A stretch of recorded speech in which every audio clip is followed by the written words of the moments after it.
There's two strange guys up ahead. Well, what do we do? Easy does it, kid. We'll just hold our ground and let them make the first move.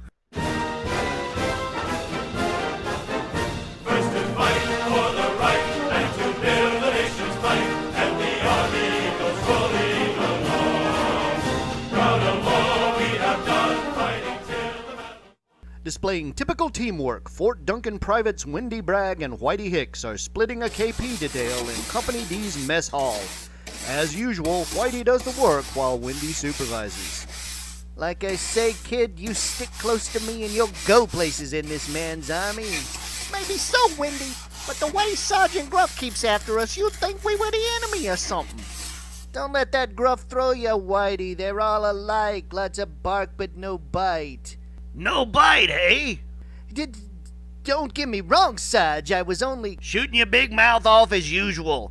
We'll get to you later. Right now, both of you get out of them fatigues and into Class A uniforms. Colonel Stone's pulling an inspection and every man's to be present. So hop to it. And as they make their change, did you notice how I handled him, kid? Like ice. Cool as you please. But we better get moving. Everybody's falling out already. A short while later. Company D all present and accounted for. All right, Sergeant, I'm going to test your men. Men, you're all familiar with this piece. Sergeant Gruff tells me you fired it on the range and have received instruction in its dismantling. An important procedure. So important that I make a point to spot check a few men out of each company. You two, step forward and strip it down. Oh. Yes, sir. I'm scared, Wendy. This is the one thing Hairbrain's been after me for. I don't know one end from the other. Relax. I know this baby like the back of my hand, I think. Anyway, there's nothing to it. All you gotta do is unscrew this section like this and...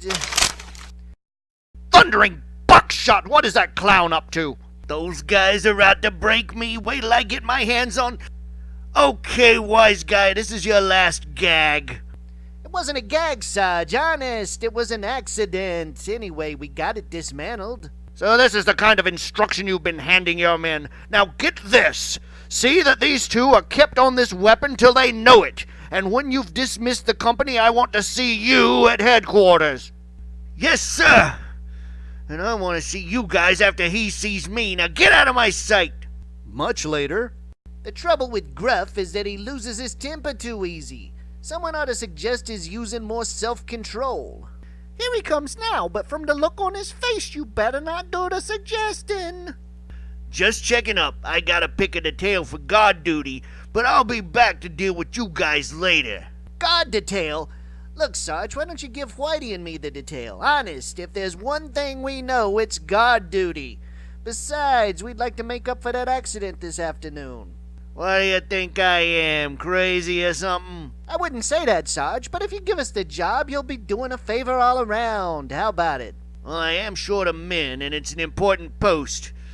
I'd be sticking my neck out with you two, but...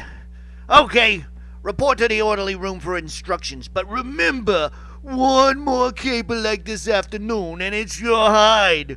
Did you notice how I maneuvered that one, kid? All we gotta do was put this detail across and we're in solid. Yeah, but the only thing that worries me is we never did guard duty before. That night in Fort Duncan's Officers Club. Got a pretty good batch of material in Company D. There's one or two rough spots, of course, but we're rapidly polishing them into a real fighting machine. And I've heard different, Colonel. Ridiculous. My boys are keen, alert, wide awake, and I can prove it. How? It happens that I have a guard detail at North Beach. Now, if we were to enter the area from a point offshore instead of land, it would be a real test of their alertness. You're on, Colonel. I'll provide the rowboat. And on the post at North Beach. Boy, I'm pooped, Wendy. I have to rest.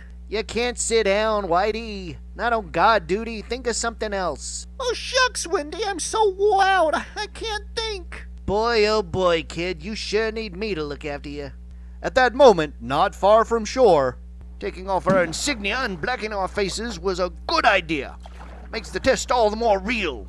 We're almost there. Take off your shoes and wade in real quiet-like. Golly, if this isn't a funny one, wait till I tell Wendy. Can you beat that, Wendy? 2 guys out there swimming this time of the night. Real crackpots, too. They're wearing their clothes and... What? Let's go! Halt! This is Colonel Stone, your commanding officer. Put up those rifles. Oh yeah, and I'm George Washington. Start walking this way and keep those shoes in your hands. Later. Oh, maybe we're making a mistake, Wendy. He sounds mad enough to be Colonel Stone. Thundering buckshot, will you tell this idiot to turn his rifle the other way? We nabbed ourselves a pair of red-hot spies, Whitey. There's gonna be a promotion in it for us. Pass word down the line for Gruff to get here in a hurry. Spies? Why, you thick-skulled moron! 20 minutes later. What's this about spies? There they are, Sarge. We sure did it right. Colonel Stone! Gruff, get us out of here. Untie us before I... Oh, this is the last straw. You're going to be the sorriest... It was a mistake, sir. We didn't know. 1 minute, Colonel. It's my opinion these men were on the ball. After all, we did enter in a suspicious manner, and they had every right to do what they did. They're to be congratulated. Well, say, you have a point there, Colonel Grayson. Men, you've shown excellent judgment, and I'm proud of you. We'll all ride back in the sergeant's jeep, and I'm going to issue each of you a 3-day pass. Thank you, sir. Naturally, we can't leave this post unattended. You'll carry on, Sergeant, until relief gets here at dawn. Didn't I tell you we'd be in solid, kid? You sure did, Wendy. You sure did. Roar!